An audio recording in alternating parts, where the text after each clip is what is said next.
my father put that in me at the age of 13. I was working a summer job, and I met a Jewish woman who taught me horticulture. At the age of 13, I learned how to do what they call apiary, which is beekeeping. I learned all the different arts of raising herbs, and making, the pottery bags, and what they call companion growing, where you grow certain herbs next to certain vegetables to repel the bugs and to increase certain growth. So I left it alone. I didn't, I left it alone. I did it for a couple years. I went to college, and then went to college, got in trouble, strayed away, went through a whole lot of hell, and then I found Islam in 1990. Did a lot of different things, but I went into the painting industry, and I was a painting contractor for many, many years, and I wound up coming to Atlanta to live after my children, and my ex-wife moved to Atlanta. I worked in the prison system. I was a prison minister for the Nation of Islam for 9 years in Hartford, and I wound up working with a friend of Mr. Farrakhan and managing a ranch in Georgia.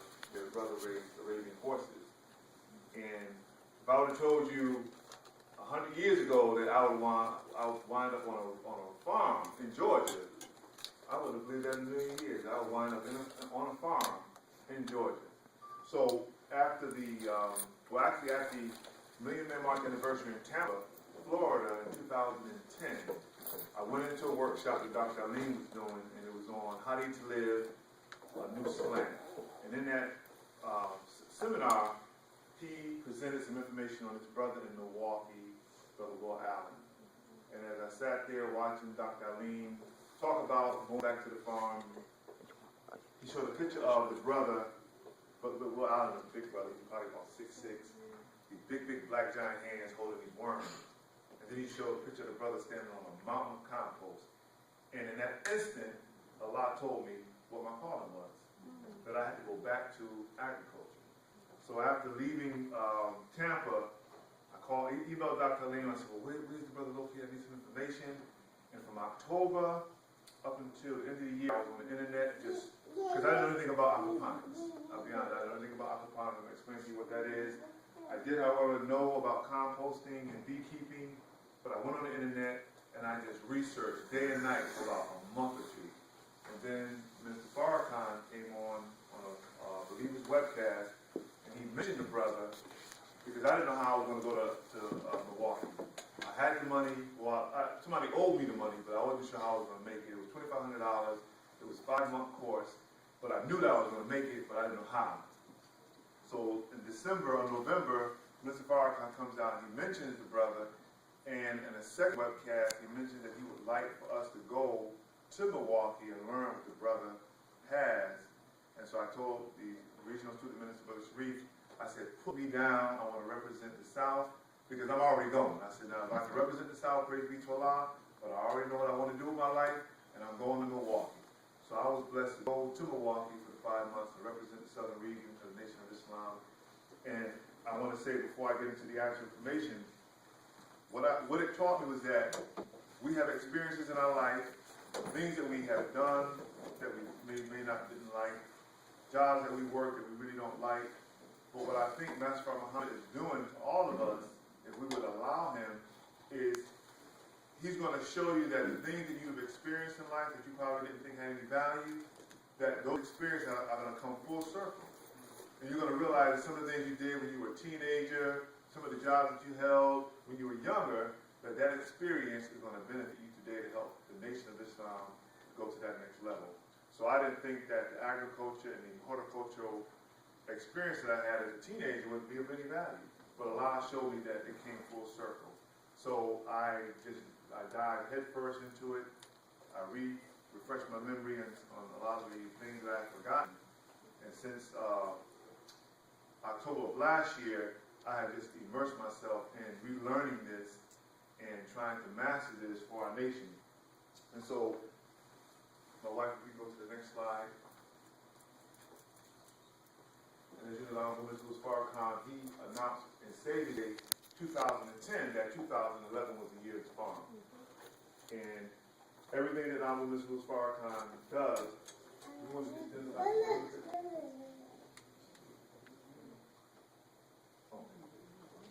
Y'all see that? Yes, sir. Everything Honorable Mr. Farrakhan does, he always gives us a spiritual connection, a foundation to what it is that he's doing. He goes into scripture and shows us where it is that the Honorable Muhammad told him to go. And so by declaring 2011 to be the year of the farm, the Honorable Farrakhan loves the nation of Islam and loves the believers and really loves humanity so much that he told us, and he has been reminding us that the Honorable Muhammad said for many years, and he continues to teach that to Mr. Farrakhan, that this country is going to fall. And if America falls, and she is falling, then her food system is going to collapse, along with the education system, along with the political system. The whole food industry is going to collapse in America. And it has been said by a lot of the pioneers that the Most Honorable Muhammad used to teach that when the famine comes to America, that the people will be so hungry, that the people were going to be so hungry that they would look at their children. They would look at their children with the mind to eat them. And since up to this date, no word that the Most Honorable Muhammad has spoken has ever been refuted. Nobody has ever proved the Honorable Muhammad to be a liar. Is that right? That's right. Nobody on the planet Earth has ever stood up and proven that the Honorable Muhammad lied. And so if he said that America was going to fall, then we better believe him. That's right. And if he said that famine was coming to America and is already inside of America, then we need to sharpen up our ears and listen, because we don't have a lot of time. Matter of fact, we're out of time. We're out of time. So Mr. Farrakhan sent us to Milwaukee because what the brother in Milwaukee is doing is he's doing what they call commercial urban agriculture. But he's doing it at such an efficient manner that the minister took notice of what the brother was doing. And so before I go into the slide presentations, we have to go to the next slide. We have to be reminded of our history. Because many of us in the Nation of Islam and many of us in Black America really believe that our open enemy is going to take care of us. We really believe that America has changed. This is a picture of our brothers and sisters who were enslaved, and our people during slavery were literally starved. They were starved. Wow. And when the food system collapsed, and there is a food shortage, we would be very foolish to think that Caucasian people are going to feed us over their own people. That's fine. We would be very foolish to think that. Next slide, please. We have to be reminded that if we don't do it for ourselves, we will starve. Because this country has not changed one bit. And if we don't heed the call down from Mr. Farrakhan, we have a very serious punishment that we're going to bring on ourselves and our children. This country is not prepared for what's coming. They're not going to tell us the truth. And we can't continue to be a group of people that continue to listen to Mr. Farrakhan and don't get up and do something. He's already given us permission. Is that right? Right. He's Yes, already sir. told us, get up and go and get busy. Next slide, please. The resurrection process is a process. And so is the process of training yourself in your mind from doing what we have traditionally been doing, and that's going to the commercial farmer and getting our food. The commercial farmer has ruined the food system and the food supply in America. They have poisoned the food in America. In 1930, there was a great dust bowl, where because of the way that they were farming, they cut down and cleared so much land that they created man-made deserts in the Midwest. So in 1930, the wind started to pick up, and you know who came in 1930? I don't know if it was a coincidence. With the coming of our Savior, there was a great dust storm. And they said that this dust storm was, I think, 100 miles wide.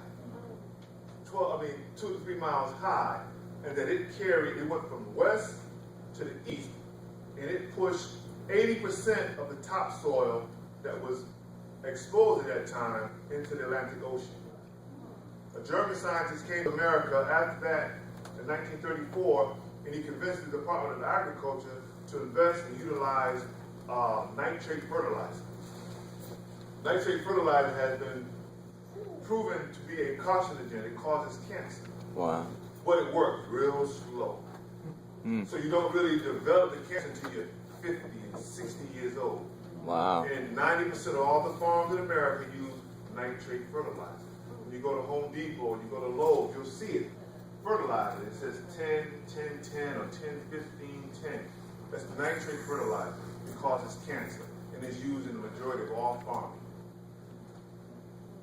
So before I show you the information from Growing Powers, just to let us know that our municipal farm is on time, there was a drought in Georgia this year, and all of the money that they were investing in cotton, because cotton is still a big crop, famine.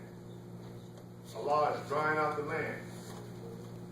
Our municipal farm final call has been telling us over and over where we need to go. The articles come out every week. So the Muhammad said that famine and pestilence will come into America. In the Holy Quran, Surah 12, Joseph has a vision, or the king has a vision. The king has a vision. Joseph is betrayed by his brothers, and he winds up in prison in Egypt. That's future. That's being broadcast as it's a parable of something that's going on today in America. So the king has a dream and he's troubled. He has a dream about a cow and corn, and he sees skinny corn and fat corn. He doesn't know what to make of it. And Joseph is blessed to interpret the king's dream and tell him that you're going to have 7 years when you're going to have a lot of corn, and the cow's going to be fat. They're going to be heavy. But then after that, you're going to have a period where it's going to get real thin. And so you need to save, you need to store as much as you can so that you can survive the 7 years of famine. So here we are in America, where all you have is all-you-can-eat restaurants. All-you-can-eat buffets all over the place. The food that America throws away, they could feed the world. They could feed the third world. They could probably feed Africa with food that America just throws away. When Abdul Farrakhan declared the year 2011 to be the year of the farm, it was a declaration of war. It's not, see, Caucasian people they're not playing. They hear the threat. The minister is pushing up on them. Because whenever you say, I want to take charge of my food supply, no army can fight a war unless they control their food supply. That's right. And the main thing they do in military maneuvers, when you go to war with your enemy, you cut off his water and his food. But he's telling the enemy, or telling the world, we're going to take charge of our food supply. Because we're about to make a military maneuver. And that's why years ago he reminded us that 1 meal a day is the law. That's right. Why is 1 meal a day so important in our national 3-day fast? Because it's a maneuver. It's a military maneuver. Training your body. Listen. Have you ever seen a movie called 28 Days Later? Yes, sir. Where the people get this thing they call rage. Uh-huh. Once they get infected by this blood, they go ballistic. They just want to get killed. Well, what's going on with the food is that there is not a fast food restaurant, none of these buffet places that do not use MSG. Listen. What is MSG? Monosodium glutamate. It drives the appetite. It makes a person hungry. And so if a person is not eating 1 meal a day and has not the ability to fast, see, when the shock hour comes, see, what do we do when we get nervous? We eat. Mm-hmm. We like to eat. When we get stressed, we want to eat. So the thing goes down. They take our man. America is going to be turned upside down. There won't be any travel up and down the highway. That's going to be shut down. You have to stay in your house. So now you're stressed. But you have been practicing 1 meal a day. So if you have food stored in your house, if you have no discipline, you're going to eat everything. So 1 meal a day is so important because it gives you self-discipline. The Most Honorable Muhammad said that after we master 1 meal a day, we're supposed to go to 1 meal every other day. Mm-hmm. 2 meals a week. 1 meal a day wasn't the ending point, it was just a starting point. Because when famine comes, you have to have the discipline to say, okay, we don't know how long this thing's going to go. We got enough food, so the adults, we're going to eat every other day. So the children can eat every day. But imagine you have saved your survival kit You better know who you're dealing with. You can't have another family, y'all come together, and you don't know